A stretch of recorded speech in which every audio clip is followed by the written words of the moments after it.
Approaching to the first boy, nangunguna ang Team Malaysia, Joshua Barrientos.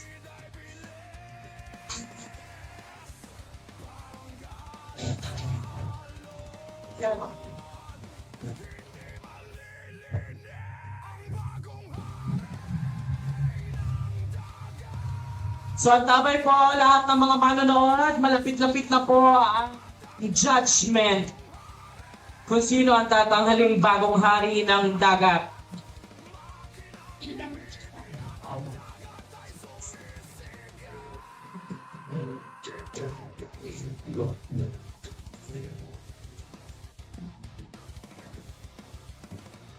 Pangalawang boya,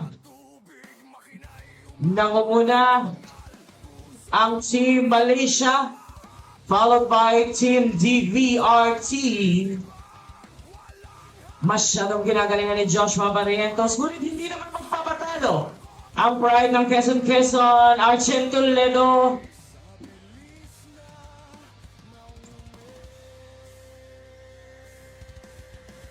Eto na ang huling ikot. Dito na tayo magkakaalaman kung sino ang mangunguna. Standby po yung last game, yung tatlong bangka sa last game, Josiah 153, KFJ number 13, and Malaysia number 77.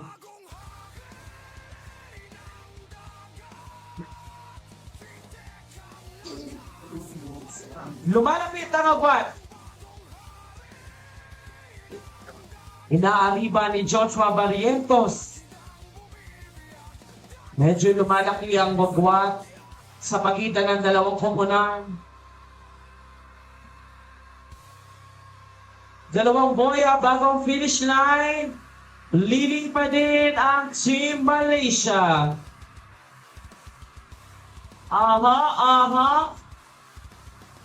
Ayan na. Eto na. Palapit na ng palapit. Ayan na. Sa ng Team DVRT ang Team Malaysia. Sabi nila, nasa huli at dito na nila ibibigay. Let's do it! Team DVRT or Team Malaysia, makapasok pa kaya sa round 6 ang huling alas ng Team DVRT? Ayaw! Sayang!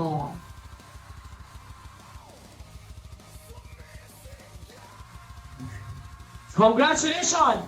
Team Malaysia number 73, pasok ka sa ating round 7.